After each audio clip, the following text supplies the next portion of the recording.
persona, soy Pablo Hernández, dentro del curso de Introducción a la Investigación Filosófica. En esta conferencia vamos a trabajar alrededor de la pregunta ¿qué es la filosofía? Y en este curso justamente vale la pena apuntar que vamos a comenzar con esta conferencia a través de una pregunta. Se trata de una pregunta que quizá al final no podamos responder, pero bueno, quizá de eso se trate la filosofía, del reconocimiento de la imposibilidad de las respuestas definitivas. Si alguien tiene respuestas definitivas para todo, tal vez la filosofía no sea su lugar.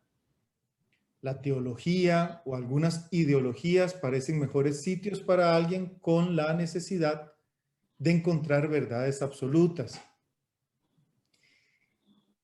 Pues bien, nuestro curso comienza entonces con esta pregunta: ¿qué es la filosofía? ¿Qué cosa es la filosofía? ¿De qué hablamos cuando hablamos de filosofía? ¿A qué nos referimos? Nuestra idea hoy es dar vueltas, girar, dar rodeos en torno a esa pregunta o en torno de esa pregunta. No queremos, insistimos en eso, dar una respuesta definitiva a esa pregunta por la filosofía. Nos parece que lo más filosófico es quedarse con la pregunta misma. Así que empezamos con una pregunta. Porque empezar con una pregunta es empezar filosofando. Eso hicieron desde siempre las filósofas y los filósofos, preguntarse. Y esa es una actitud poco común. Podríamos decir que es una actitud exótica. La mayoría de las personas preferimos las respuestas rápidas y tranquilizadoras a las molestas preguntas. En este curso, en esta carrera, en este oficio, preguntarse es cómo respirar. Es una necesidad. Nos gustaría entonces detenernos en dos dimensiones de la pregunta por la filosofía. La primera de ellas es el valor del preguntarse. La segunda es el valor de preguntarse por una misma, por uno mismo, es decir, de hacerse preguntas por sí y sobre sí. Si pudiésemos resumir esas dos formas de preguntarse, diríamos que la primera designa una forma de curiosidad acerca de cómo conocemos. Y la segunda pregunta, la que tiene que ver con nosotras y con nosotros mismos, pone de manifiesto una forma de curiosidad acerca de cómo construimos nuestras vidas. Alexander y yo queremos defender dos tesis simples y entrelazadas que se pueden enunciar de la siguiente manera. Filosofar es una forma de preguntar y filosofar es un modo de vivir. Podemos enunciarlo todavía de esta otra manera. La filosofía es tanto un modo posible de construir preguntas como un modo posible de construir una vida. Entonces, por un lado, la filosofía es un modo teórico de pensar mundos o un ejercicio de elaboración de conceptos y modelos explicativos a partir de preguntas. Y por otro lado, la filosofía es también una forma de saber vivir. Y hay una tensión entre esas dos maneras de imaginar la filosofía, por supuesto, como práctica teórica y como práctica de sí, como modelo de conocimiento y como modelo de vida. Y esa tensión justamente entre saber preguntar y saber vivir no se resuelve nunca. Y de esa tensión es que va a tratar nuestra conferencia. Como conjunto de conocimientos o como práctica, la filosofía está marcada por un tipo de acción que es el preguntar. Vamos a la primera de estas dos polos en tensión de los que hablábamos. Preguntarse sin tregua es quizá la actitud filosófica por excelencia. Empecemos entonces por este vínculo entre la filosofía y el preguntar. El inicio mismo de la filosofía está en el preguntar y en el preguntarse. Por eso decimos que plantearse la pregunta, ¿qué es la filosofía?, es estar haciendo eso que queremos definir. Es estar haciendo ya filosofía de algún modo. Preguntamos ¿cuándo? Cuando reconocemos el límite entre lo que se sabe y lo que no se sabe, entre lo que se comprende y lo que no se comprende. La pregunta es un tipo de reconocimiento. Cuando preguntamos, hacemos patente que experimentamos un límite o una carencia. Pero para que eso ocurra, debemos enfrentar prejuicios culturales y personales muy poderosos. En lugar de preguntar, en realidad, la mayor parte del tiempo tendemos a confiar en lo que otros dicen antes de intentar construir nosotros mismos nuestro propio conocimiento sobre la realidad, nuestra propia opinión. La mayor parte de las cosas que decimos, que sabemos, las sabemos de oídas, porque otros nos lo han dicho o porque otros nos lo han enseñado. En realidad, son muy pocos los conocimientos que hemos producido nosotros y nosotras mismas. La mayor parte de nuestro conocimiento proviene de otros y es un conocimiento de oídas. Como decía el filósofo alemán, padre de la fenomenología, Edmund Husserl, esa es la estructura típica de nuestra vida cotidiana. Asumir el conocimiento que recibimos sin discutirlo. Esa es nuestra actitud natural. Sabemos y convertimos lo que sabemos en una creencia o en una forma de fe. Pero según otro gran filósofo alemán, padre de la hermenéutica, Hans-Georg Gadamer, comprender no es solamente apropiarse de una opinión transmitida, no es solamente coleccionar opiniones transmitidas por otros hacia uno. Según él, en un texto que se llama Verdad y Método, una obra clásica de la filosofía del siglo XX, indispensable, la comprensión comienza allí donde algo nos interpela. O sea, que exige poner en suspenso nuestros propios prejuicios y abrirnos a la pregunta. Por eso, cuando interviene la pregunta, cuando aparece en nosotros la acción de preguntar, se quiebra esta relación de creencia y de fe. El primer gesto filosófico de preguntar obliga a romper esa relación de creencia y de fe con lo que supuestamente sabemos y con lo que supuestamente conocemos, para entonces empezar a ejercitar filosóficamente, críticamente, nuestras facultades racionales e intelectuales.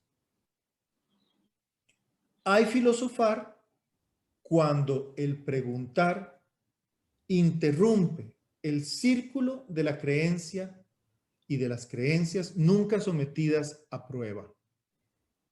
La actitud filosófica, digamos que no está del lado de quien propone la respuesta última, sino del lado de quien sabe que aun cuando otra persona proponga una respuesta a alguna pregunta como una conclusión última, es posible todavía cuestionarla y preguntar a esa supuesta respuesta última.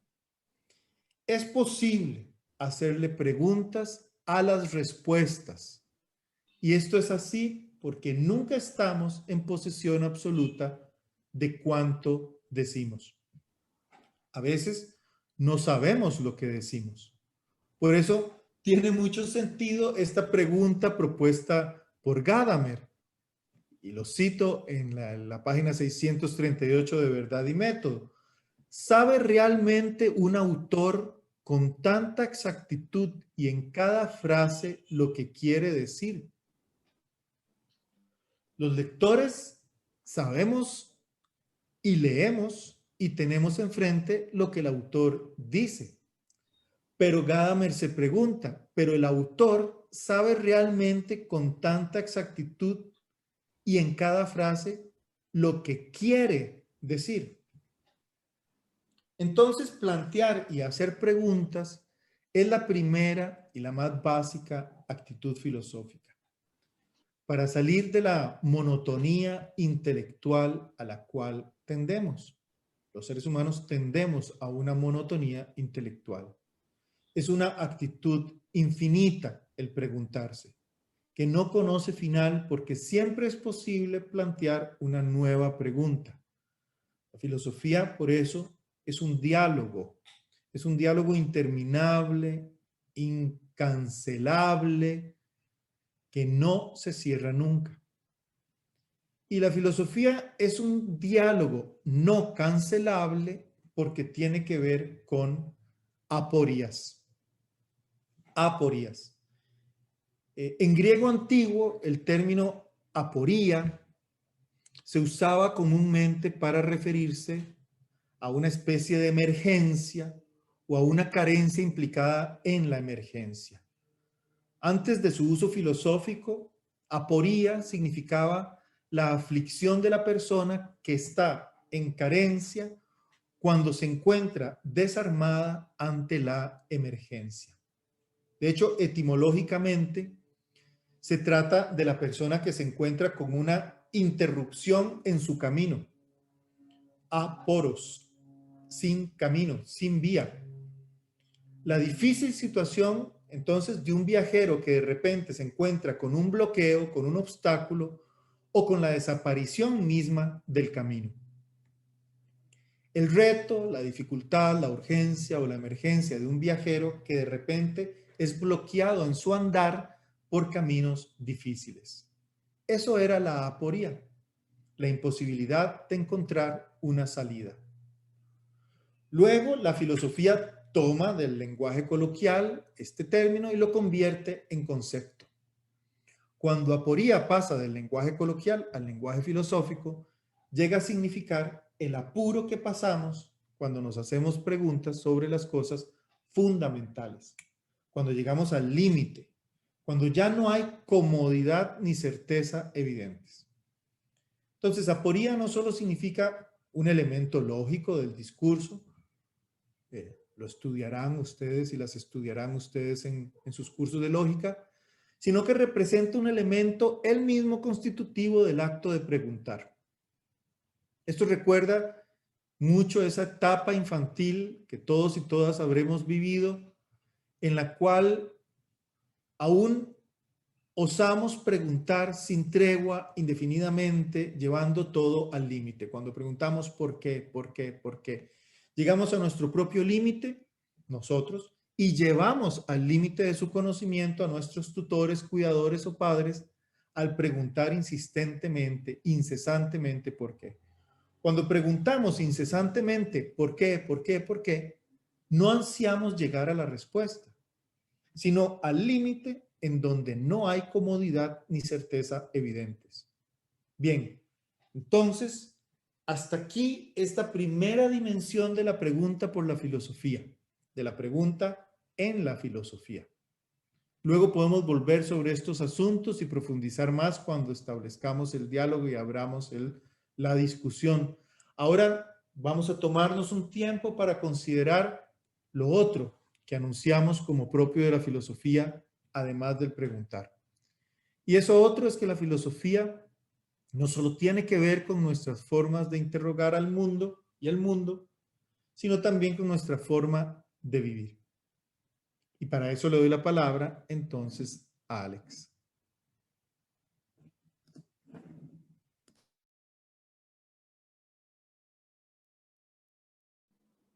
Buenas tardes. Para mí es muy emocionante. Hablarles, Corta mucho. ¿Perdón? Se corta mucho, no se oye. ¿O es idea mía? Sí, es probable que corte mucho. Si ven que sí, dicen, sí, porque estoy cerca de la costa y el clima está estable. No sé si Profesor, si quita la cámara, la vamos conexión a de... perfecto, Exacto. intentarlo aquí. ¿Me A escuchan mejor? veces, a veces quitando el video en tu propia cámara, entonces fluye mejor el audio. Ya lo escuchan mejor. Intentémoslo, a ver. Sí, un poquito mejor se oye, pero vamos a ver. Intentaré un minuto si dicen y siga leyendo. Lo está haciendo. No se escuchen. No, Alex, tenemos problemas para escucharte. Se corta mucho. Entonces, Pablo, Pablo,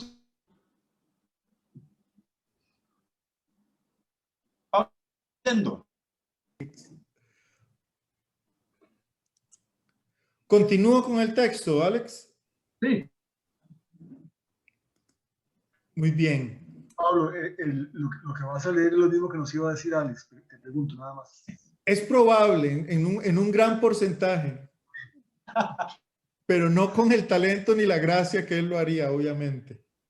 Ya veremos. Bueno, este otro modo de dar respuesta o de acercarse más bien a la pregunta acerca de qué es la filosofía tiene que ver con que para comprender la tesis según la cual la filosofía es una forma de vivir, es necesario usar un concepto y es el concepto de prácticas de sí. Prácticas de sí es un modo de referirse a un conjunto de prácticas filosóficas relacionadas con formas de vivir que la filosofía en toda su historia y todavía hoy sigue teniendo y ha tenido y ha desarrollado con mucha profundidad. Eso incluye maneras de relacionarnos con nuestros cuerpos, con nuestra sexualidad, con nuestra alimentación, con nuestra salud, con nuestros afectos, con nuestra vida espiritual, con nuestra comunidad y con eso que llamamos naturaleza. Entonces, como ven, prácticas de sí es una categoría que incluye una enorme variedad de actividades no necesariamente teóricas, que quizá hoy nos parezcan poco filosóficas, visto desde hoy, pero que durante muchísimos siglos constituyeron un centro significativo para entender la filosofía. Muchas de esas prácticas deben ser entendidas casi como, o no, de hecho, plenamente como ejercicios. Es decir, como actividades repetidas que tienen el fin de fijar en nosotros una acción o una capacidad, como el movimiento de un bailarín o de una futbolista, de una boxeadora o de un levantador de pesas. Las prácticas de sí tenían que ver con ejercicios y con ejercicios físicos. Ya vamos a hablar de algunos de ellos en un momento, pero también tenían que ver las prácticas de sí, sobre todo con ejercicios espirituales. Y la idea de ejercicios espirituales tiene un trasfondo religioso, claro que sí, gracias a San Ignacio de Loyola. Pero lo cierto es que también forma parte del lenguaje filosófico. Aquí, ejercicio espiritual designa una práctica voluntaria, personal, para operar una transformación sobre una misma, sobre uno mismo. Tal y como lo afirma el Hadot en el libro La filosofía como forma de vida. Meditar, examinar la propia vida, anticipar lo que puede venir sobre nuestras vidas, dominar las pasiones. Todos estos son ejemplos de ejercicios espirituales propios del mundo de la filosofía. Entonces, prácticas de sí designa un amplio ámbito de ejercicios corporales y espirituales orientados a trabajar sobre lo que somos. Y las prácticas de sí pueden encontrarse, además, en muchas culturas, en diferentes formas. Digamos, en China, la India, Mesopotamia, en nuestra América profunda, conocieron textos y saberes relacionados con esas prácticas también. Así que griegos, romanos y cristianos no agotan el asunto. Sin embargo, es esa vieja tradición grecorromana y cristiana la que impone una forma de comprender la filosofía como modo de vida.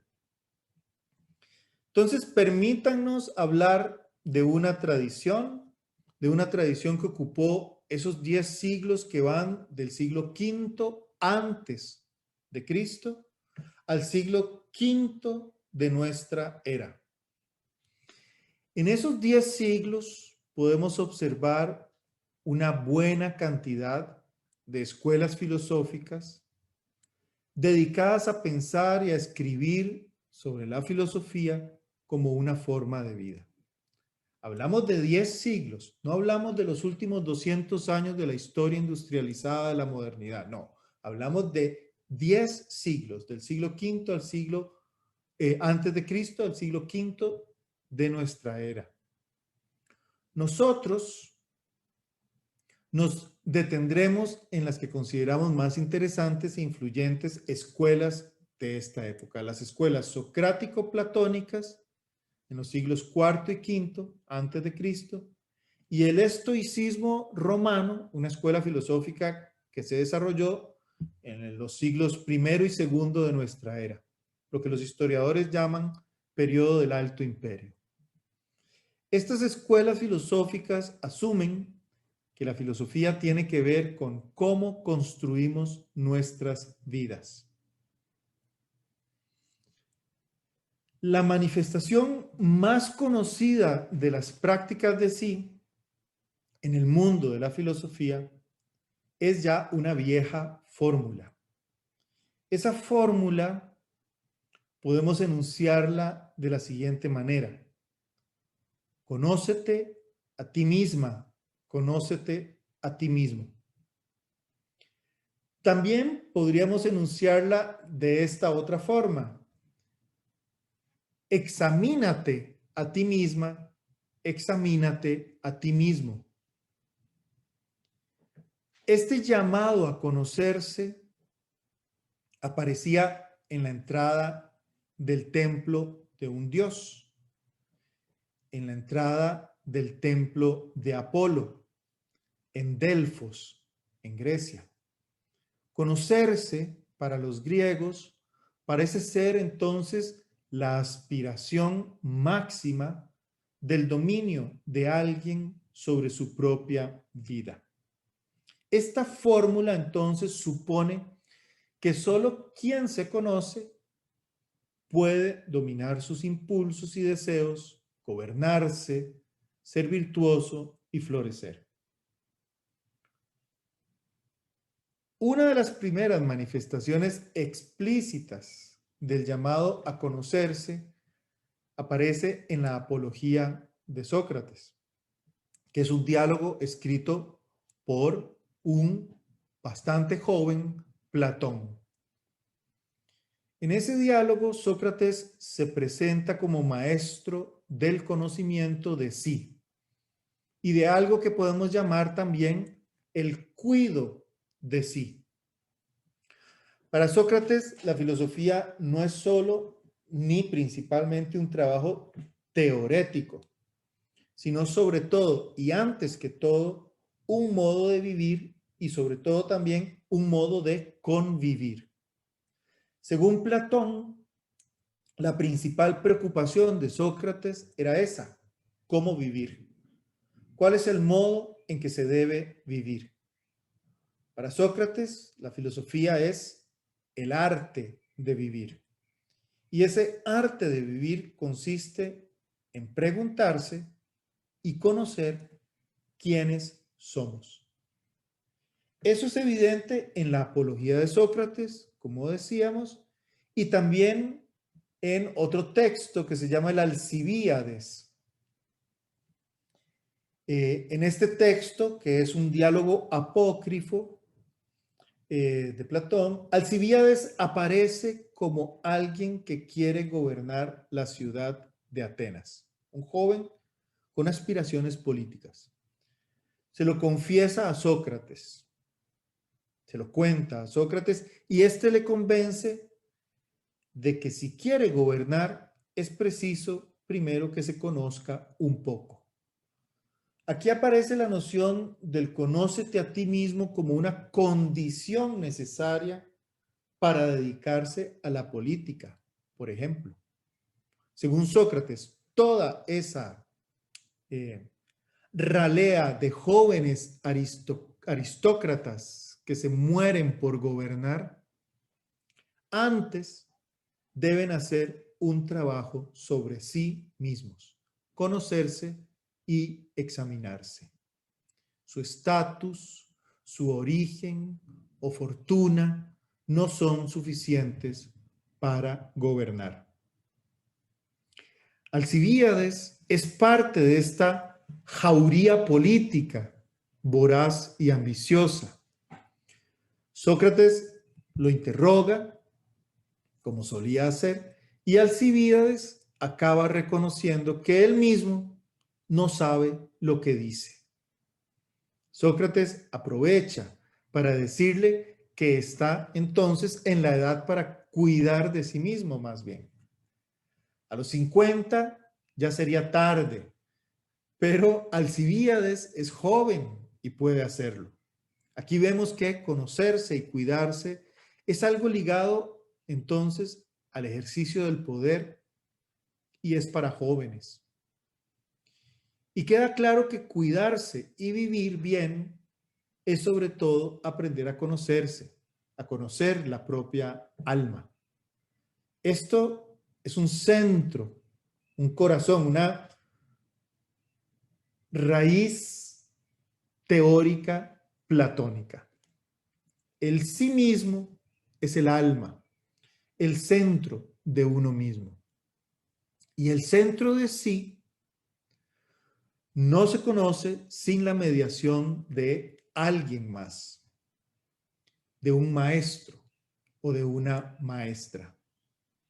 Las prácticas de sí requieren normalmente la ayuda de otra persona.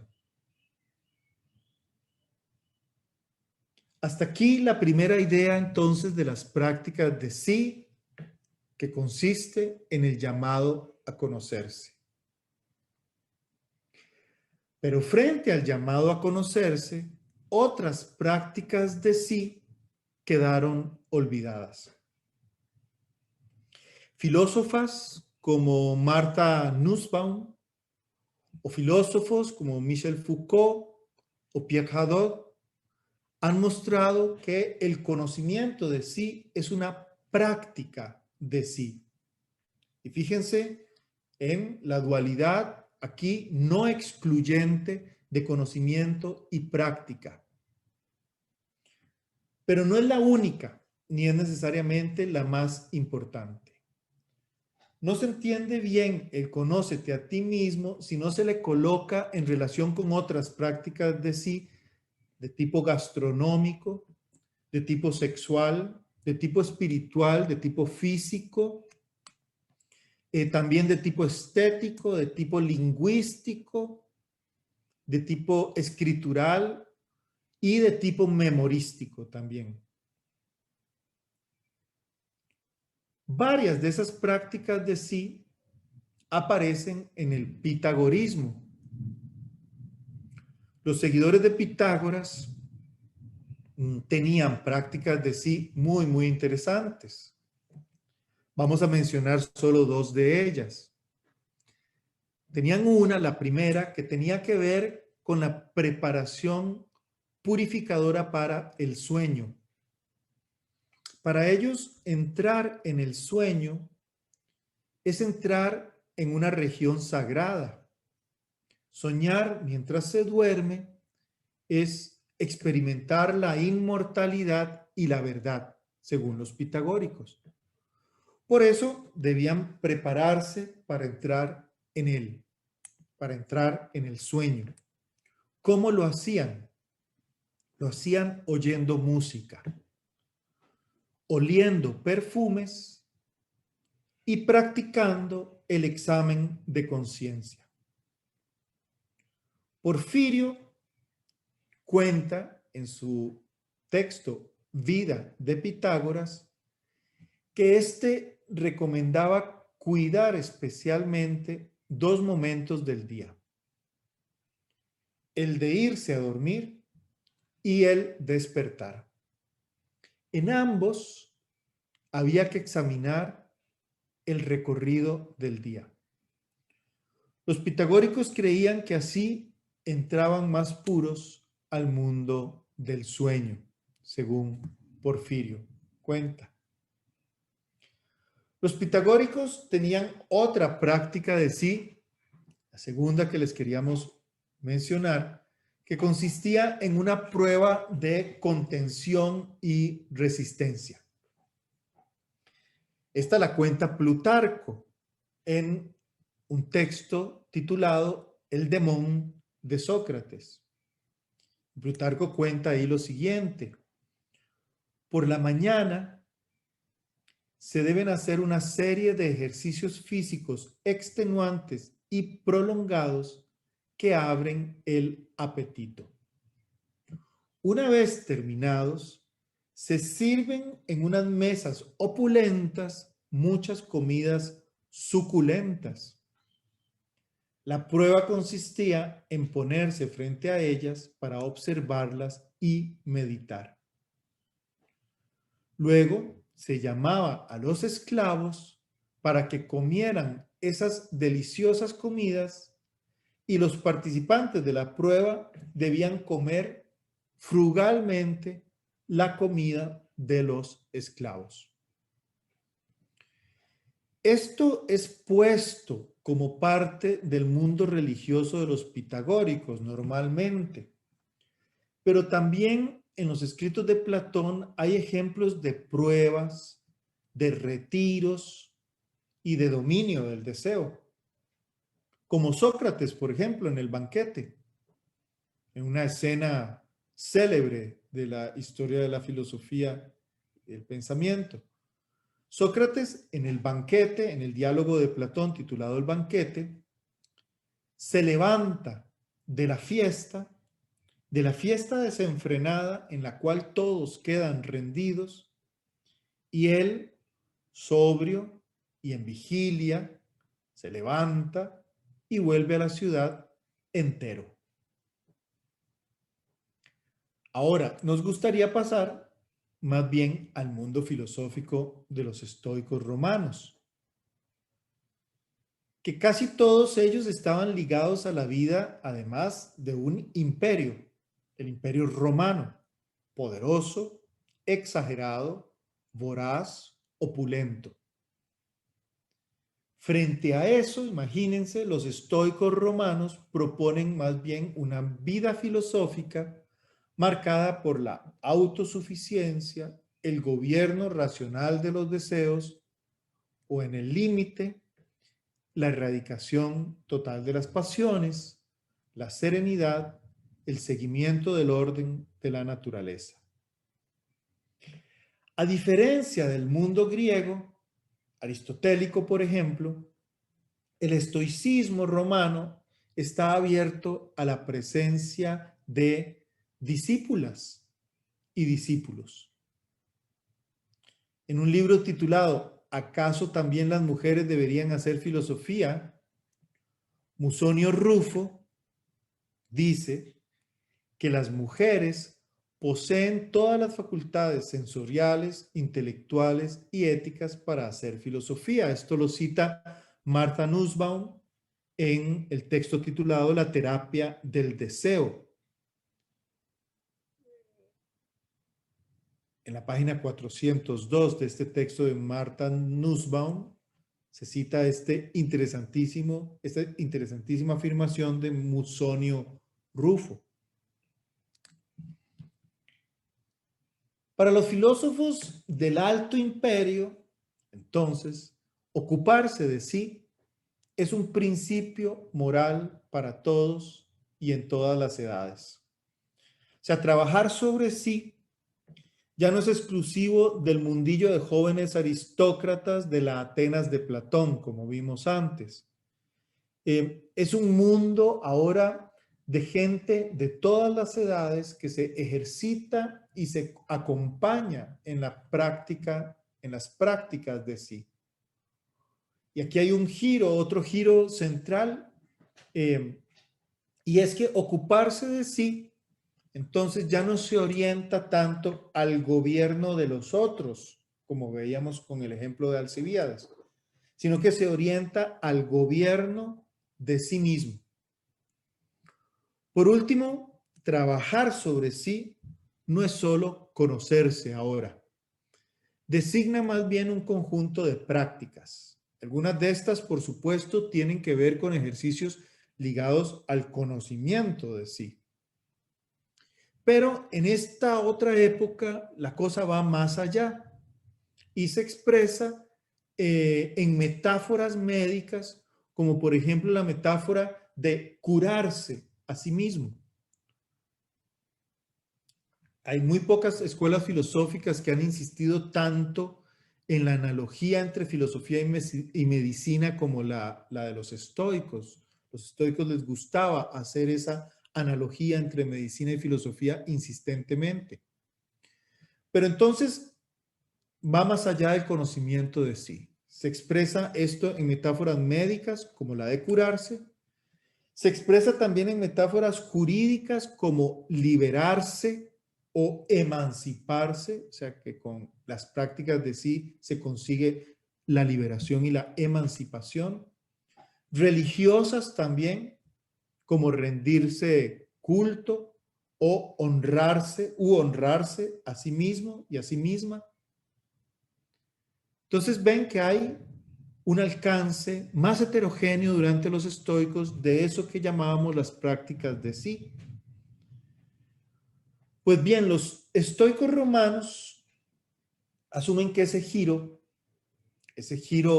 hacia sí, no puede darse sin la mediación de alguien. Normalmente, o sea, el trabajo sobre sí se daba en el marco de un contrato de servicio entre dos individuos con un estatus social desigual. Es un papel de consejero, casi de analista, un consejero de existencia que opina sobre temas y circunstancias determinadas. Séneca, Marco Aurelio, Epicteto, en los siglos primero y segundo, escriben sobre el trabajo de encontrar la propia verdad.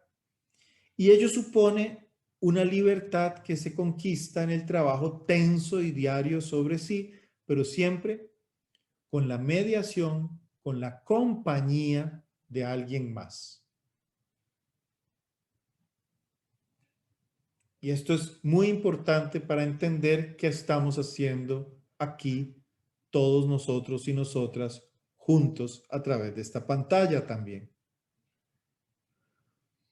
Pasemos ahora a otro punto más, que no solo son las prácticas de sí, el conocimiento de sí, el cuidado de sí, sino que ahora también debemos hablar de la escritura de sí. En nuestro curso el tema de la escritura, ya saben, es central porque la consideramos una competencia ineludible del quehacer filosófico. Y también lo fue para los estoicos. La escritura siempre fue muy importante en el mundo de la filosofía griega. Un ejemplo de esto son los hipomnémata. Los hipomnémata son cuadernos o como libretas que tenían diferentes usos. Eran libros de cuentas, eran también libretas para llevar registros públicos y al mismo tiempo eran cuadernos privados de memoria. Lo central, lo que queremos decir aquí, es el modo como se usaba la escritura para establecer una relación permanente, constante, la escritura como medio para mantener constante y permanente una relación con una misma y con uno mismo. O sea, las libretas ayudaban a eso como registro de técnicas de sí, citas, fragmentos de obras, algo que se escuchó por ahí, algún recuerdo, pero no eran diarios íntimos, como los conocemos más bien desde el siglo XIX para acá, ni relatos de experiencias espirituales tampoco, como los conocemos desde la Edad Media. Eran más bien memorias materiales, era como la forma concreta, material, física de la memoria de cosas leídas, de la memoria de cosas escuchadas, o de la memoria también de las cosas pensadas por uno mismo. Eran colecciones de citas para meditar, eran colecciones de citas para actuar también. Pues porque no hay cuidado de sí sin el ejercicio, sin práctica, sin el hacer. Pensar, hacer, conocer, práctica. El cuidado de sí requiere entonces de prácticas reales. Y escribir es una de ellas. Escribir acerca de pequeñas verdades que luego pueden ayudar a vivir una vez que se las aprende. En el caso del estoicismo romano, algo central era la escritura de cartas, por ejemplo. Que bueno, se trata de una práctica que en algún sentido hemos perdido el intercambio epistolar, pero que en algún sentido también hemos transformado a las formas de interacción actuales, virtuales y digitales. Pero lo interesante de las cartas en el caso del estoicismo romano es que se trata de una práctica que influye sobre dos, eso es el énfasis que se pone en este tipo de escritura, porque la escritura de cartas influye tanto sobre quién la escribe como sobre quién la recibe. Ahora bien, la mayoría de las cartas que tenemos concernientes a la práctica de sí provienen de un solo lado, del lado de quien da los consejos. Y permítanos entonces darles algunos ejemplos que había preparado Alex acá. Por ejemplo, uno de ellos, sobre la brevedad de la vida, un texto de Séneca, sobre la brevedad de la vida es el título. Séneca escribe a Paulino, un político romano, y le escribe sobre la duración de la vida. ¿Cuánto dura una vida? ¿Cómo administrar el tiempo de una vida? De eso le escribe Séneca a Paulino. Y así aprovecha para hacer él mismo una rica reflexión acerca de cómo vivir. Allí Séneca dice que dure lo que dure, si se administra bien, el tiempo de una vida resulta largo. Pero, aunque dure muchos años, si más bien se dilapidan los días, habremos tenido tiempo, dice Séneca, pero no vida. Tener tiempo, pero no vida, dice en la página 303 de Sobre la brevedad de la vida. Aquí hace un apunte muy agudo Séneca, y es lo difícil que resulta en realidad estar con una misma, estar con uno mismo. Y hace una lista de actividades exteriores, las llama él, que son como coartadas para nunca conocerse y nunca enfrentar lo que somos. Cómo nos ponemos trampas para no enfrentar lo que somos y no conocernos. Digamos que básicamente lo que Séneca propone es que hay un tiempo para sí que según él es el tiempo que más dilapidamos y que dilapidamos además en actividades exteriores, dolores inútiles, alegrías tontas, codicias ansiosas, conversaciones huecas. Todo eso supone formas, según Séneca, de huir de nosotros y de nosotras mismas. Al mismo tiempo, Séneca advierte de una especie de retardamiento o postergación del acto de vivir, retrasar el acto de vivir. Suponemos que viviremos mucho. Casi todos y todas suponemos eso. Y que en nuestra jubilación podremos hacer cosas que deseamos, pero que por ahora no podemos vivir porque estamos ocupados en otras cosas. Y esto recuerda un verso de una canción de John Lennon que Alex quería citar acá, y una canción que se llama, no, más bien el verso, la canción se llama Beautiful Boy, que está en el álbum Double Fantasy de 1980 de John Lennon. Y el verso de esta canción dice lo siguiente: Life is what happens while you're busy making other plans. La vida es lo que pasa, es lo que sucede mientras estamos ocupados haciendo planes o haciendo otros planes. Eso está en esa canción de 1980. La frase en realidad ya había aparecido antes en 1957 en una revista escrita por Allen Sanders. No Alexander, Allen Sanders.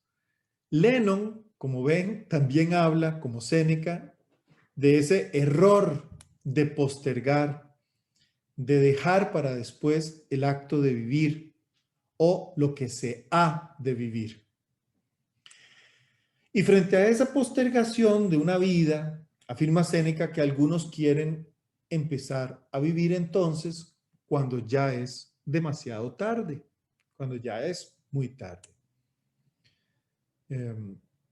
Séneca, de hecho, menciona al divino César Augusto y a su deseo de descansar de la política y poder alguna vez vivir para él. Y bueno, como sabemos, no le dio a César Augusto tiempo ni chance, o más bien no le dieron chance de llegar ahí. Y Séneca cita una carta de Augusto al Senado en la cual César Augusto confiesa su deseo de despojarse de toda su grandeza y dice así: para empezar a vivir. Bueno, Séneca habla entonces de también, por otro lado, de un hastío del presente y de una ansia de futuro que no ayudan a vivir bien. Y es aquí donde enuncia el principio básico de este texto de cómo vivir. Dice Séneca, literalmente, en la página 311, quien organiza todos sus días como si fueran el último, ni ansía el mañana, ni lo teme. Hay que salvar, ahí termina la cita de Séneca, nosotros agregamos, hay que salvar la vida en el presente, no en el futuro. El tiempo de una vida es para vivirla y no para retrasar o postergar esa vida. Si no se vive bien, a nadie se le restituyen sus años. Nadie te va a devolver, nadie te devolverá de nuevo a ti mismo, dice Séneca. Insiste en que para las vidas distraídas, el tiempo igual sigue corriendo. Y eso es insensato. Eso es insensato. Dice Séneca en la página 312. Afanosamente atareados para poder vivir mejor, a expensas de la vida construyen su vida. Organizan sus planes para un lejano futuro. Ahora bien, la mayor pérdida de vida es la dilación. Elimina el día actual, escamotea el presente mientras promete lo porvenir. El obstáculo mayor para vivir es la espera, que depende del día de mañana, desperdicia el de hoy.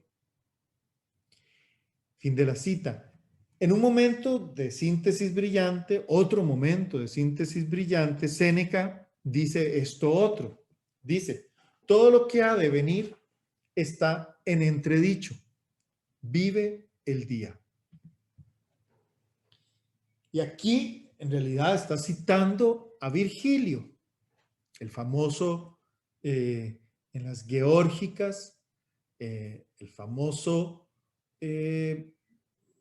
texto de Virgilio en donde habla de la fugacidad del tiempo y de la necesidad de agarrarlo cuando éste se deja.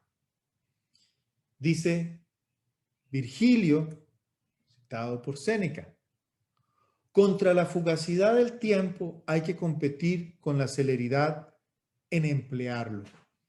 Y hay que sorberlo como de un torrente rápido y que no va a correr siempre.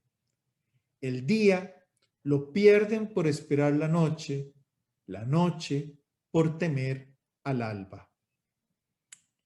Esta tesis entronca con otras tradiciones sapienciales y poéticas, como por ejemplo en el Evangelio,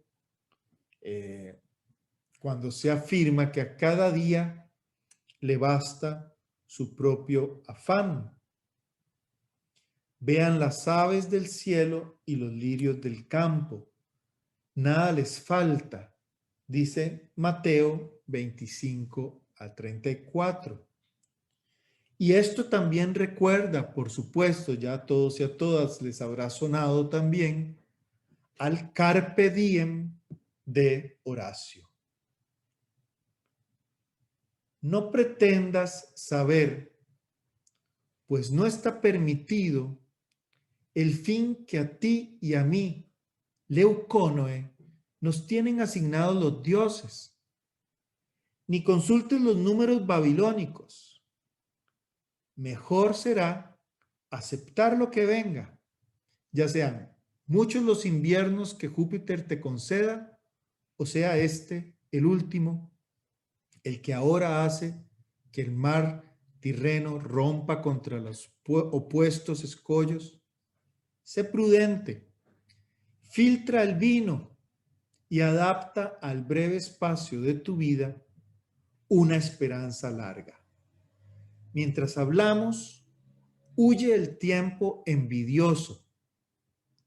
Vive el día de hoy. Captúralo. No te fíes del incierto mañana, dice el famoso verso. Al final, Séneca le pide a Paulino alejarse del montón y retirarse a un tranquilo puerto.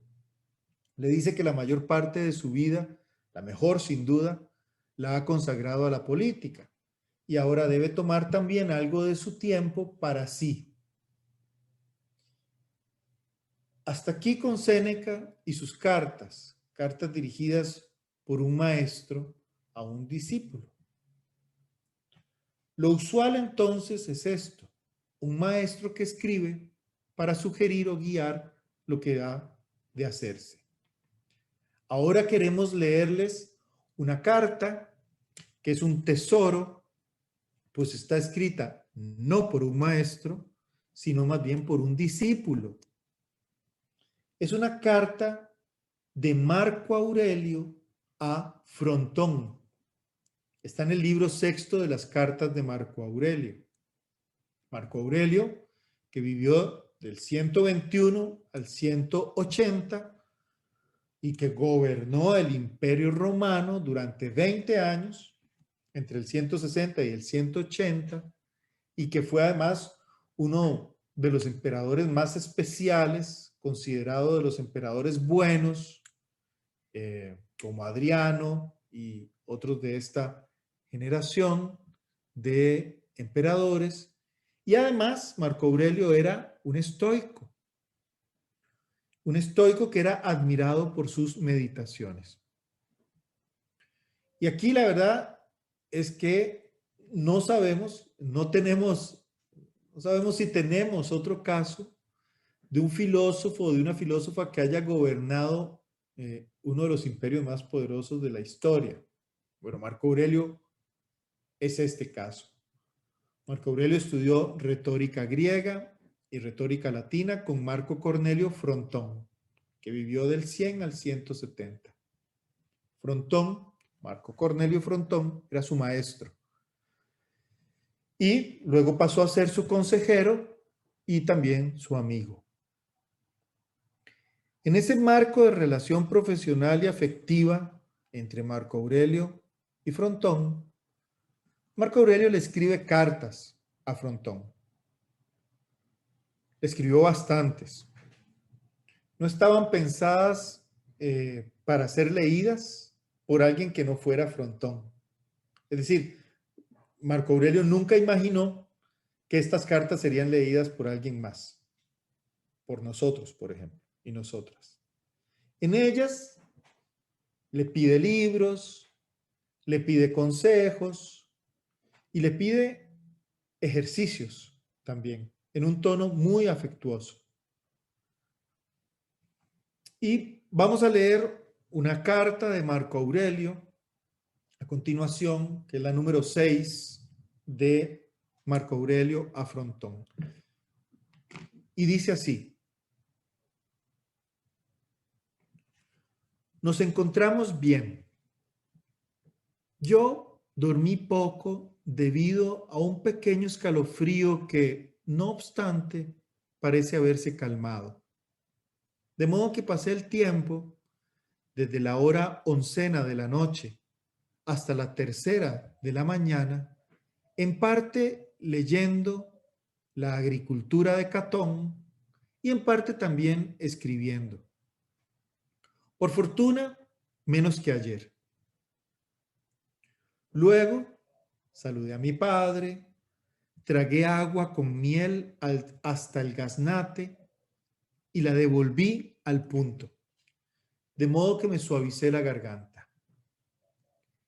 Pero una vez aliviada la garganta, acudí junto a mi padre. Asistí a su sacrificio y luego fuimos a comer. ¿Qué crees que comí? Un poco de pan, mientras veía a los demás devorar ostras, cebollas y sardinas muy grasosas. Tras lo cual fuimos a cosechar uvas. Sudamos y gritamos mucho. A la hora 6 volvimos a la casa. Estudié un poco y sin frutos. A continuación, charlé mucho con mi madre, que estaba sentada en el lecho. Mientras charlábamos así y discutíamos a quién de los dos amaría más cada uno de ustedes, sonó el disco y anunciaron que mi padre había ido a tomar su baño. De tal modo, cenamos luego de habernos bañado en el lugar. No quiero decir que nos bañamos en el lagar, sino que después de bañarnos, cenamos en el lagar y escuchamos con gusto las alegres palabras de los aldeanos. De regreso en casa, antes de echarme de costado para dormir, desarrollo mi tarea y doy cuenta de mi jornada a mi dulcísimo maestro. Ese maestro a quien querría, al precio de mi misma salud, de mi bienestar físico, desear, añorar más aún de lo que lo hago. Que estés bien, querido Frontón, tú que eres mi amor, mi voluptuosidad. Te amo. Hasta aquí la carta de Marco Aurelio. Marco Aurelio debe tener entonces 20 años y su maestro más o menos unos 40. La carta describe la vida agrícola, no como una vacación, no como un retiro, sino como un momento de formación, de ocio cultivado, con trabajos como por ejemplo el de la vendimia. Esta pasantía campestre es una especie de retiro que uno hace con otros, pero para sí mismo, a fin de formarse mejor, a fin de trabajar sobre sí. Se trata del relato y del examen de sí mismo a través del relato de su jornada, además. Mientras relata la jornada, se relata a sí mismo. Hay detalles de salud, hay detalles de régimen alimenticio. Dormir de costado es la promesa de un sueño casto. También da cuenta de sus deberes familiares y religiosos. Por supuesto, también hay elementos de amor. El cuerpo, el entorno, la casa, el amor. Dietética, economía, erótica. Los tres grandes ámbitos en los cuales se trabaja sobre sí mismo. Cada uno de los ámbitos está en constante y muy estrecho vínculo con los otros. Dietética, económica, erótica. Hasta aquí la escritura, la carta como práctica de sí. Ahora querríamos hablarles de otra práctica de sí que cruza esos 10 siglos y llega hasta nosotros gracias a su permanencia a través de la vida religiosa, que es el examen de sí, el examen de conciencia.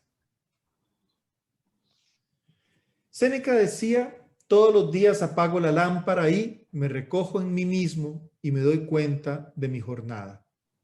Igual que Marco Aurelio. Uno se cuenta la jornada a sí mismo. El otro la presenta y descifra para un maestro. En este vínculo tiene una importancia fundamental, entonces, la franqueza, un principio necesario para examinarse bien. Hay que ser franco y franca. El examen de conciencia es una vieja regla pitagórica, además. En una versión de los versos áureos de Pitágoras se puede leer lo siguiente. No permitas que el dulce sueño se deslice bajo tus ojos antes de haber examinado cada uno de los actos de tu jornada. ¿En qué cometí una falta? ¿Qué hice? ¿Qué omití de lo que debía hacer? Comienza por el primero a recorrerlos todos. Y a continuación, si compruebas que cometiste faltas, repréndete. Pero si has actuado bien, regocíjate. Esfuérzate por llevar estos preceptos a la práctica. Medítalos. Es preciso que los ames y que te pondrán en el camino de la virtud divina. Como ven, la idea es purificarse antes de dormir. No se trata de atribularse, ¿verdad? Ni de instalarse en el remordimiento y martirizarse antes de dormir. Lo contrario, más bien. Se trata de purificarse antes de dormir. El sueño es la prueba de la pureza del alma. esta idea atraviesa el pensamiento griego y llega hasta las prácticas monásticas cristianas en los monasterios del siglo IV o del siglo V. Y sigue hasta ahora. Y quizás Laura nos pueda comentar luego, sería muy interesante que Laura nos pueda comentar luego, si todavía hay algo de esto incluso en una práctica, en una ciencia, en una disciplina como la del psicoanálisis. Para los estoicos, el examen de conciencia supone dos momentos: el examen de la mañana y el examen del anochecer. Al comienzo del libro quinto de las meditaciones, Marco Aurelio habla del examen matinal y lo escribe como un ejercicio de futuro. Un repaso de lo que se hará durante el día, la finalidad que tiene ese día o que se le da a ese día y a la vida, y las precauciones que se deben tomar durante ese día.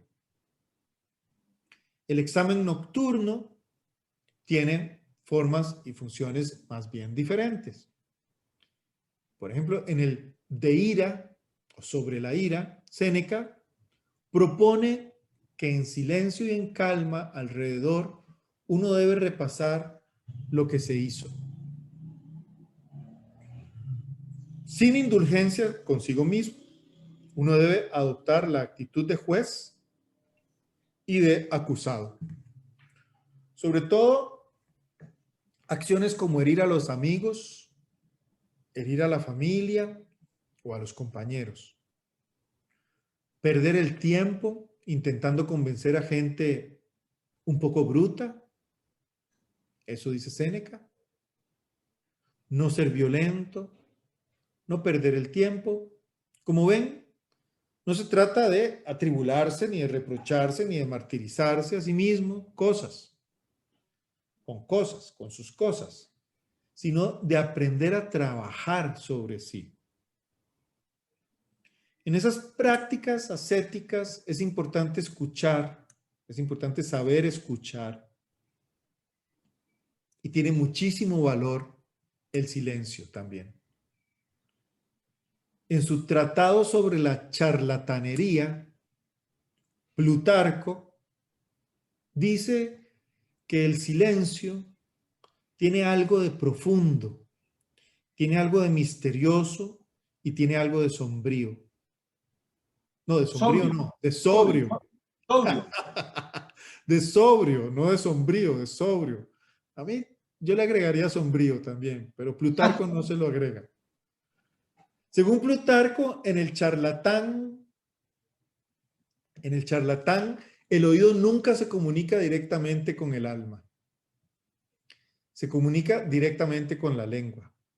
Los charlatanes no escuchan a nadie porque hablan sin cesar.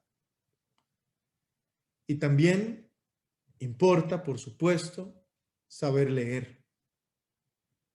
Pero leer a pocos autores, leer pocas obras.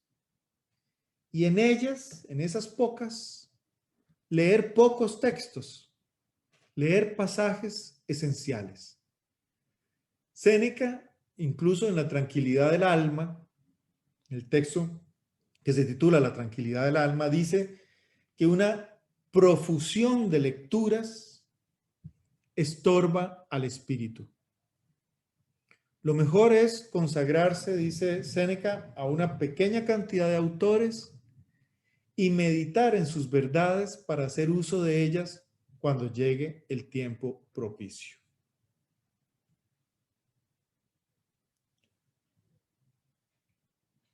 Veamos la relación ahora entre el trabajo sobre sí y la vida comunitaria, que es hacia allá, hacia donde vamos. En la Grecia clásica, en el Alto Imperio y en las primeras comunidades cristianas, el trabajo sobre sí se daba en un marco muy especial. Este marco implica formas distintas de vida comunitaria. Así que, aunque las prácticas de sí aluden al trabajo que alguien hace sobre su cuerpo, o su deseo, o sus emociones, o su sexualidad, lo cierto es que esas prácticas se daban siempre en el marco de comunidades, ya sea de comunidades filosóficas, ya sea de comunidades religiosas. Y esto es bastante obvio en el marco del cristianismo primitivo y medieval, pero también se daba así en muchas escuelas filosóficas antiguas, como por ejemplo de las que hemos mencionado en el pitagorismo y en el platonismo. En la vida monacal y en la vida de las viejas escuelas filosóficas griegas, las prácticas de sí ocurrían siempre en contextos comunitarios. Tenían que ver con prácticas de cofradía, fraternidad, escuela, o si se quiere, incluso de secta. En las escuelas pitagóricas y epicúreas había una especie de internados comunitarios. Se sabe incluso que la comunidad pitagórica exigía, por ejemplo, el secreto. Afirmaban que no todo debe revelarse a todos. Exigían la lealtad. Los pitagóricos exigían el vegetarianismo, por ejemplo. Y exigían también prácticas de purificación requeridas para entrar en contacto con el mundo espiritual y sagrado pitagórico. Había un núcleo duro, digamos, que vivía en común y un núcleo más extenso que vivía en sus propias casas y que seguía la doctrina sin estar obligados al ascetismo exigente de los más cercanos. En cualquier caso, el prójimo, el otro, es indispensable en la práctica de sí. La constitución de sí como sujeto es el motivo de la intervención de otro, de la intervención de otro. Hay Y no micrófonos es encendidos. realidad, datos y principios, sino prácticas para vivir bien. ¿Mm? Micrófonos encendidos, que los apaguen. Bien. Como ven, las prácticas de sí no son prácticas de alguien que se cierra a los demás y renuncia a los lazos afectivos con su comunidad. Al contrario, más bien, supone la construcción de un cierto tipo de comunidad. Y con eso queríamos, Alex y yo, terminar esta conferencia, esta charla. Les proponemos ir cerrando mediante una reflexión en torno a una de las raíces griegas del término filosofía, que es philein. Philein como forma de amor. Philein es un verbo que da forma a la primera mitad de la palabra filosofía, philein, y que remite a una forma del deseo, a una forma del amor y a una forma también de la atracción de una cosa hacia otra, lo que reúne cosas. Remite a lo que hace que una cosa se acerque a otra y establezcan una relación. Se trata de una forma entonces de encuentro. Se trata de una forma del encuentro y una forma de la conexión también entre dos cosas o entre varias.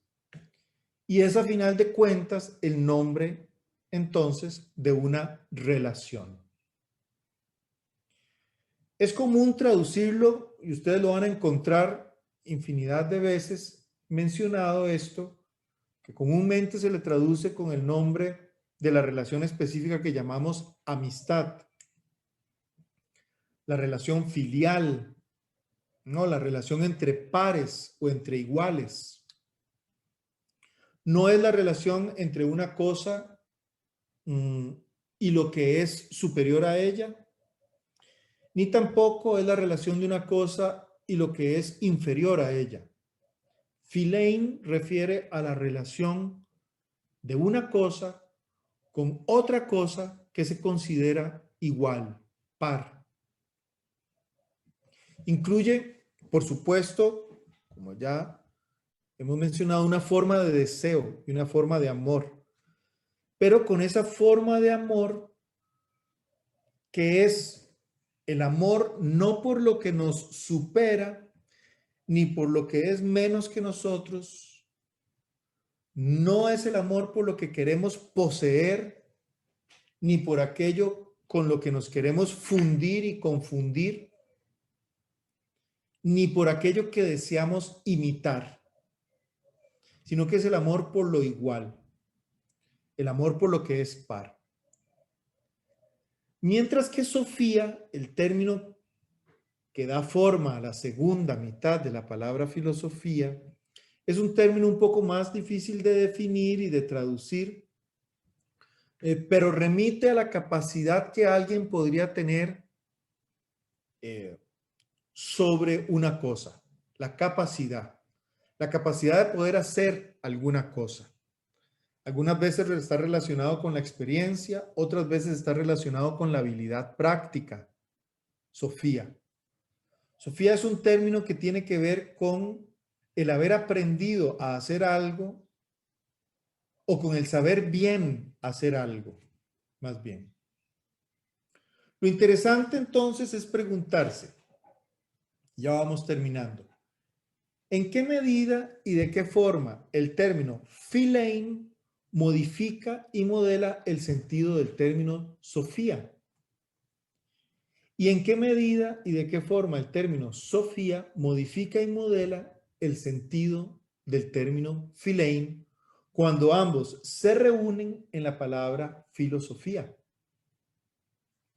Está claro que al unirlas, lo que se busca es esa modificación, esa modelación mutua entre los dos términos. Se busca un sentido nuevo, un tercer sentido para ambas.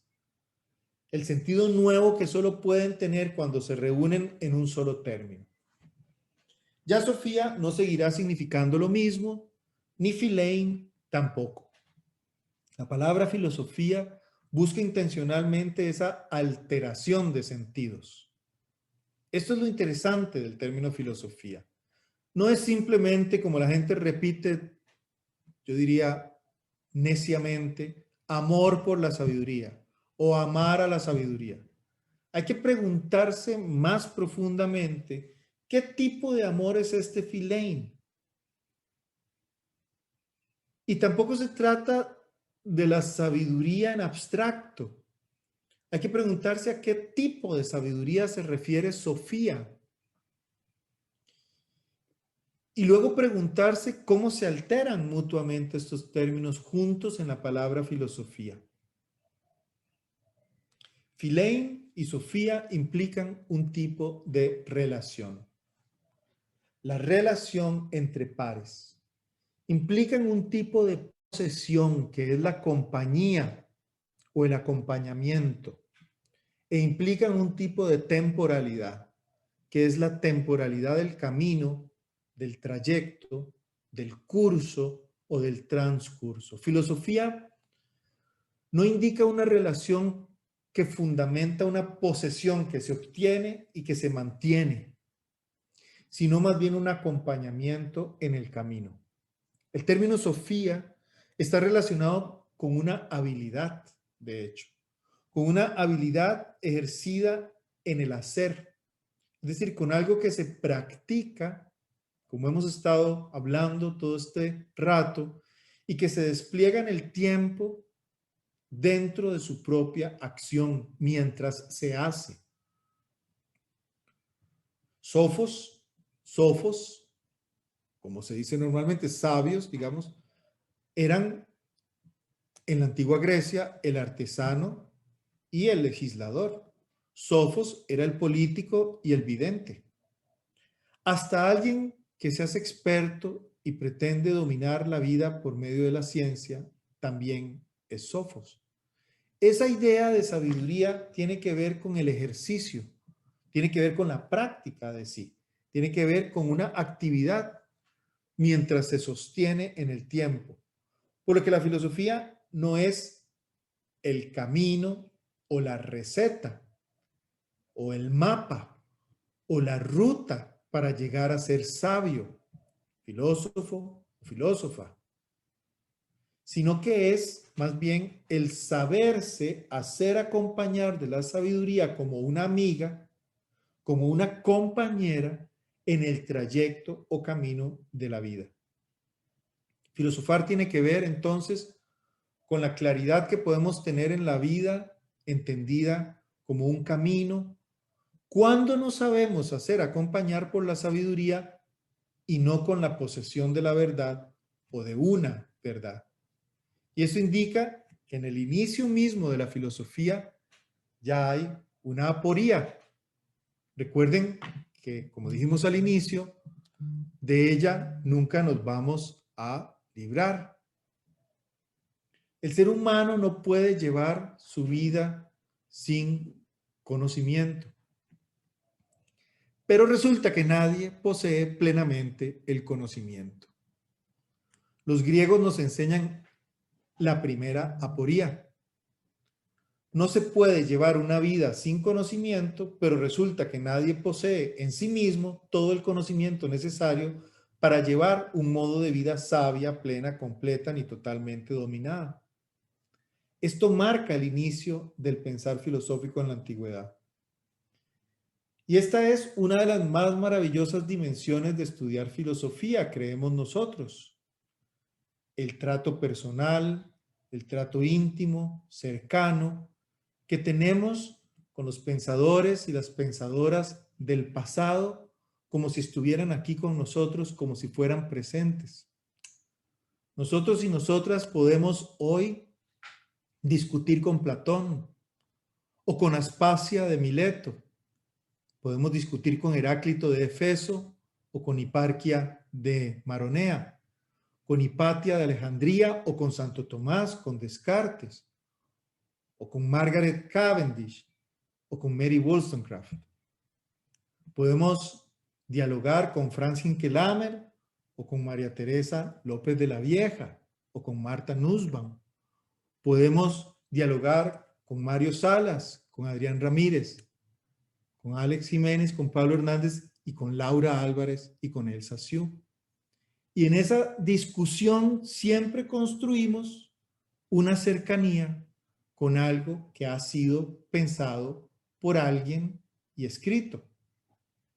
Esa cercanía recupera el sentido profundo del philein, que forma la palabra filosofía, la amistad que tiene el filósofo y la filósofa con la sabiduría, que no es la sabiduría propia de cada uno y de cada una, con el hacerse sabio o sabia, sino más bien la sabiduría de otros a través de su obra y de su pensamiento, y la sabiduría como un diálogo, como una discusión dentro de una enorme red de pensamientos, obras, interlocutores, sistemas, teorías, conceptos, y como hemos visto también, prácticas de sí. Cuando estudiamos la filosofía del pensamiento, la historia del pensamiento, la historia de la filosofía, estudiamos, sí, aprendemos, sí, analizamos, interpretamos, criticamos bien o mal, pero no debemos olvidar que también estamos construyendo un círculo de amistad, de philein, una comunidad de pares que se acompañan para enfrentar cuestiones y problemas. Hoy que se discute sobre el distanciamiento físico y sobre las comunidades virtuales, resulta que las personas que estudiamos filosofía somos una especie de expertos en esto, incluso con un elemento más, el elemento temporal, jugando un papel fundamental, porque nosotros trabajamos siempre con una comunidad virtual, con todos y todas las pensadoras y pensadores de la historia. Nosotros somos expertos en la comprensión del distanciamiento físico, si se quiere, pero también del distanciamiento temporal. Podemos compartir en una discusión con pensadores de hace 3000 años o con nuestros compañeros y compañeras del presente. Nuestra comunidad es una comunidad marcada por la horizontalidad, la elección y la compañía voluntarias, por la disponibilidad, por la permanencia sin continuidad, que son las características de la amistad. Son las características de la amistad como relación humana y como forma de la comunidad. La pregunta en filosofía siempre será, como dice Gilles Deleuze, junto con su amigo Félix Guattari, en un libro que se titula justamente ¿Qué es la filosofía? Siempre será la pregunta en filosofía sobre dar el sentido a la amistad, darle sentido y contenido a esa forma específica de convivencia y relación de la amistad con la sabiduría, que siempre es, insisto, la sabiduría de alguien y la sabiduría de otro más o menos lejano, más o menos cercano en el espacio y en el tiempo. Y lo interesante es cómo esa comunidad virtual con la sabiduría de otros lejanos en el tiempo, con los personajes que forman la historia de las ideas, puede dar lugar a una comunidad actual, con nosotros, vivos y presentes, más o menos cercanos en el espacio, pero contemporáneos en el tiempo, para formar o dar forma a la sabiduría en nuestro propio tiempo.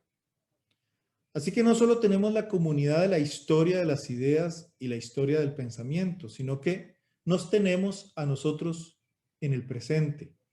Tenemos nuestra propia comunidad en el presente sobre la cual actuamos y sobre la cual intervenimos de uno u otro modo. Este tiempo que vivimos ahora, justamente al imponernos el distanciamiento físico, la cuarentena, la virtualidad y una forma de lejanía entre nosotros contemporáneos, nos debe hacer ver la importancia de la comunidad, su relevancia y la necesaria creatividad para recrearla aún en estas difíciles situaciones, condiciones. Bueno, nuestro curso, nuestra carrera debería de ser un intento de hacer sobrevivir ambas comunidades como comunidades de sabiduría y de estudio, como comunidades también de apoyo y de solidaridad, de cuidado y de atención. Porque al hacer comunidad también hacemos necesariamente filosofía. Cuando hacemos comunidad, hacemos philein, hacemos un acompañamiento en el pensar a pesar de la distancia y del tiempo. Esto era lo que tanto Alex como yo, me tocó leerlo a mí, pero todas estas palabras tienen que pensarlas dichas no solo por esta cara y por esta voz, sino también por la voz, la cara, el corazón también de Alexander. Juntos construimos esta especie de propuesta como un pretexto para seguir entonces conversando y preguntando. Esta es la conferencia que les queríamos entonces proponer.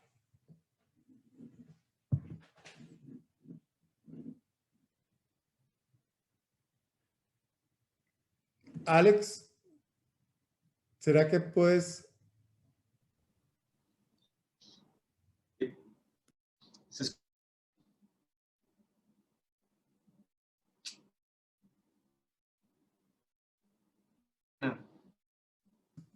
No se te escucha. No se te escucha lamentablemente. No sé si algún otro de los compañeros o compañeras, profesores, profesoras, quisiera mencionar algo, sumar algo, acotar algo sobre la conferencia. Laura, claro. Gracias, Pablo y Alex, por preparar esta conferencia que si yo hubiera estado en primer año, probablemente me hubiera encantado y seducido mucho. Entonces, me parece que está muy bien planteada.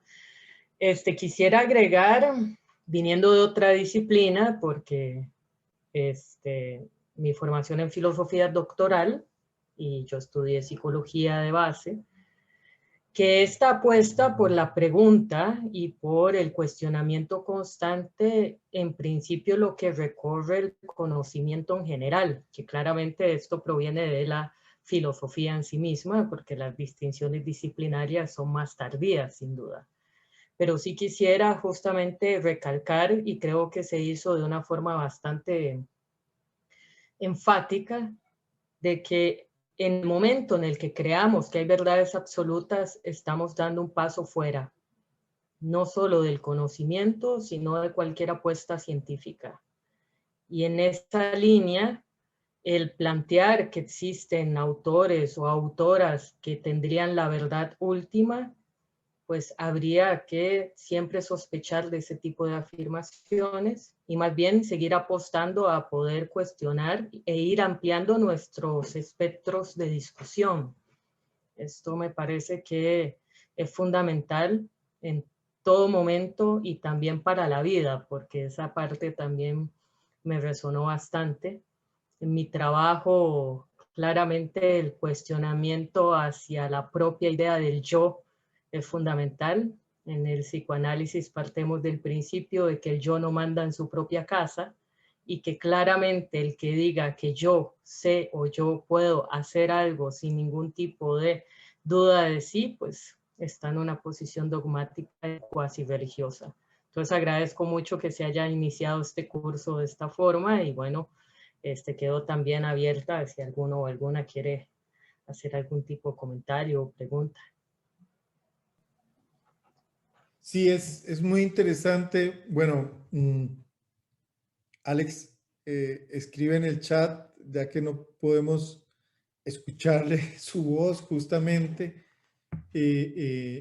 pero aquí escribió en el chat que le hubiera querido mucho hablar, incluso leer la conferencia, por supuesto, y que fue, bueno, emocionante escucharme a mí.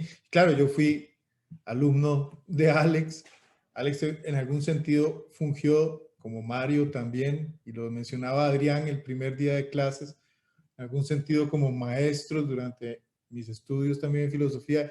Y ahora, pues, son estos círculos de esa comunidad, ¿verdad? En donde las posiciones van cambiando, pero las relaciones más bien se van intensificando, se van haciendo más ricas, se van haciendo más también horizontales y también más divertidas, por supuesto, que eso también es importante en todo esto.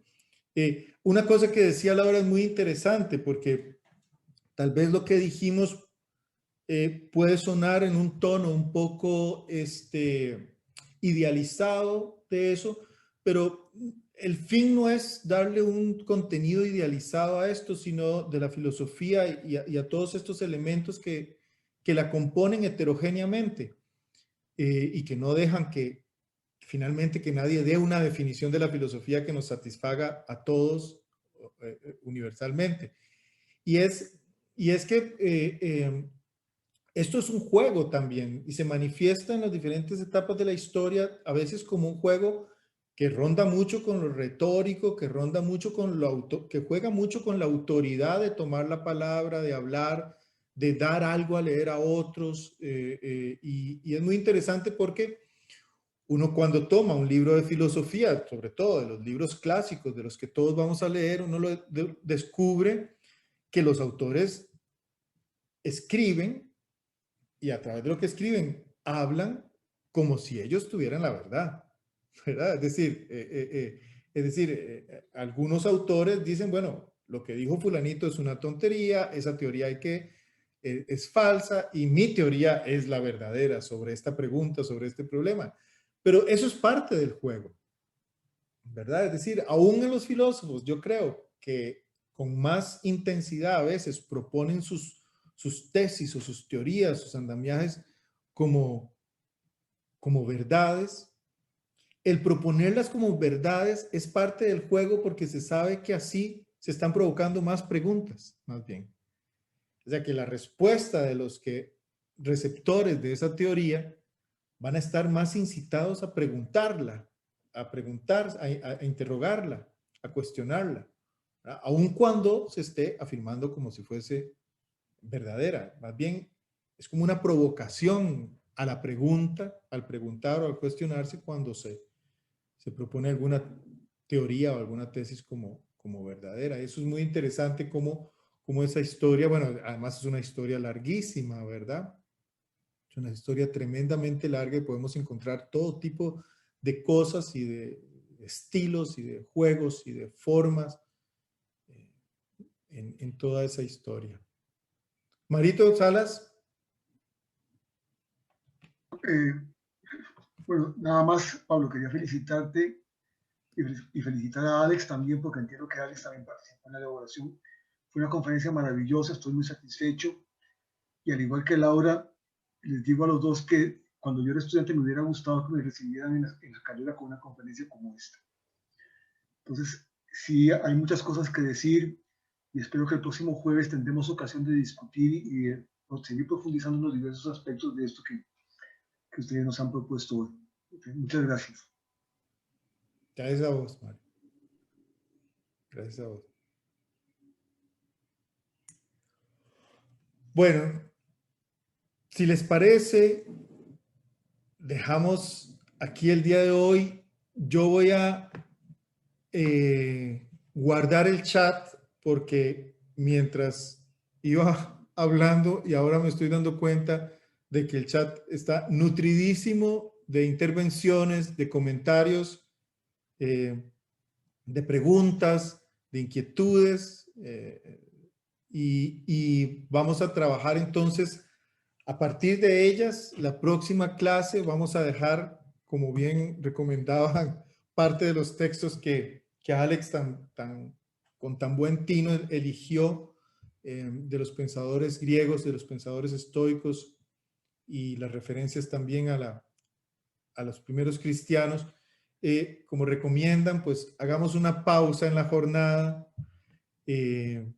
retomemos lo que aquí se ha dicho con calma, revisemos si quieren de nuevo el video, quedemos con ese zumbido, aprovechemos ese zumbido que quedó ahí en la cabeza, esa duda, aunque sea de inconformidad, no tiene que ser necesariamente de conformidad y de coincidencia, puede ser más bien de disenso, de discrepancia también. Mantengan ese zumbido ahí de aquí hasta el jueves y le damos forma y le damos palabra entonces el jueves, conversando y discutiendo entre todos y todas. Si alguien tiene algo más que apuntar o que mencionar. Yo nada más quisiera referirme a la pregunta del compañero, que ahí lo que le invitaría es a leer antes que a seguir cosas que dicen otras personas. Y particularmente en un debate que claramente requiere conocer acerca de cuáles son los fundamentos ontológicos y epistemológicos sobre los que se construye la psicología y el psicoanálisis, que son dos marcos de pensamiento muy distintos. Y que el psicoanálisis fuera una religión y que estuviera muerta, pues me parece una caricaturización que habla más de las personas que dicen esas cosas antes que de la propia disciplina. Entonces invito al compañero a que por favor vaya, lea y se informe un poquito mejor antes que dar un juicio de esa magnitud. Muy bien, excelente. Bueno, tenemos que entender que yo en ningún momento ejercí un juicio final, ¿verdad? Yo hice una pregunta, hágase la aclaración, ¿verdad?